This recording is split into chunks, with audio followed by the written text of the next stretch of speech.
Hi guys, and girls. I hope you're well. Welcome to day 2 of Memoirs. And today we're going to focus on understanding your purpose for writing a memoir. So it's really important that we understand why we're doing it because that's going to guide our whole paper is understanding what we need to focus on. So what is our purpose?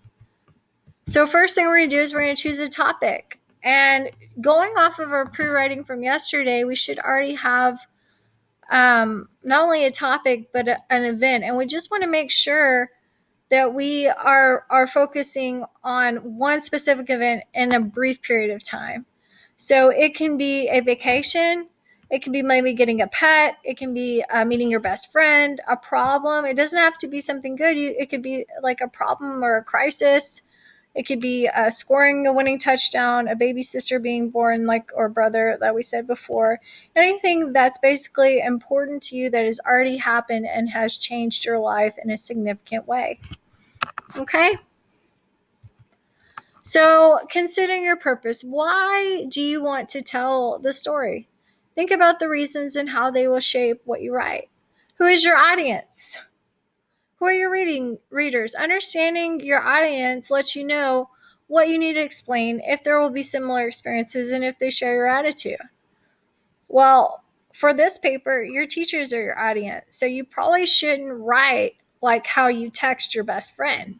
This is a professional platform, so you need to really focus on like capitalizing, using your best writing techniques, showing off what you've learned until you're 6th grade.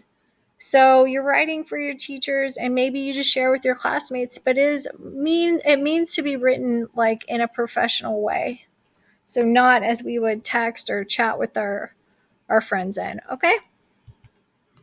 Your stance. What attitude do you want to project? It also has to do with connection with your feeling. Did you pick a scared moment? Did you pick a happy, like a triumphant? Remember, we learned that word like triumph. Is it challenging? Are you frustrated? What is your tone that you're writing? Are you excited? So also, how will it be presented? Well, obviously, we're going to be doing it on the internet because it's the only thing we can do. So it will be on Schoology, or at least submitted in a digital platform. And you can include photos, that's fine, but it definitely needs to be digitally. So let's talk about rough draft. Remember that the goal is to tell a story that is vivid, like you want to use figurative language, your senses, and compelling for the reader. I want to know why it was important for you without you probably explicitly or just directly saying it. And one of the ways I can get a feel for it was, where were you? What was the setting? What did you see, smell, hear, taste? That's what they're talking about when they're saying using vivid details and adjectives and figurative language. Think of key people. Like, why was it important? Why was, it's important that you went on vacation with your best friend? Did they move away? Or your mom? Like, are y'all close now? It's just letting us know why these people are important. And you can always use conversational dialogue that you remember, or I guess you can always try to make it up. But I would say from recall, like what you remember. So where were you and who were the people you were with? Write about what happened. Remember, this is something that happened to you that's already impacted your life. Try to summarize what happened with active and specific verbs to describe vividly as possible. Remember to answer what, where, and who. Reflect on the significance of the event. Be clear about why the event is important and how did it affect you.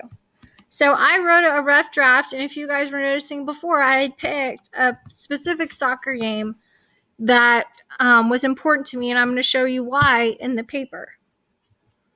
Okay, so here's my story.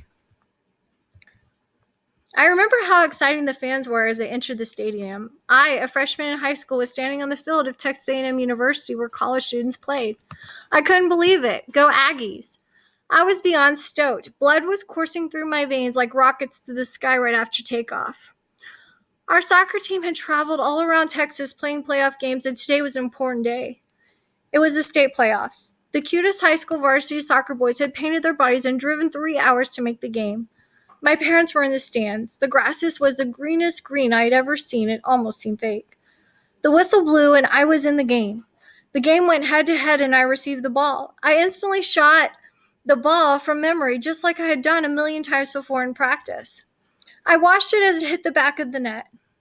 The whole crowd cheered. It was the coolest feeling on planet Earth. The boys all shouted my name. Seniors knew my name. I couldn't believe it. My parents were so proud of their little girl. A newspaper interviewed me about my goal, and my mom still has the article saved under her bed. It was in that moment I knew I belonged on one of the best soccer teams in the state of Texas. It's a moment in my life I will hopefully never forget for years to come. I was so glad to experience it. So you can see where I'm describing where I am. I'm at a university. I'm telling you the details. It's important because of all the people in the stands, all my heroes, all the people I thought were the most popular people in school. And at that time, that was important. Later, it's probably not as important. But, a newspaper interviewed me. And most important, it was the moment that I had answered a question, being one of the smallest people on the team, was I belonged with 18-year-olds, as a 14-year-old or however, like as a freshman. I belonged on that level with that team in that moment. And I had worked my entire life, and it seemed like in that moment, all the things I had worked for had come true in that moment. And I was very happy to experience it. So I explained why it was important. I explained where I was, and I used figurative language. And I tried to use as much detail as I could in this small space. You can always get another slide if you need to make it bigger, and I'll put that on the Tell Your Story document. You can just add a slide. Okay? I hope you understand. I'm so thankful that you listened. Have a good day.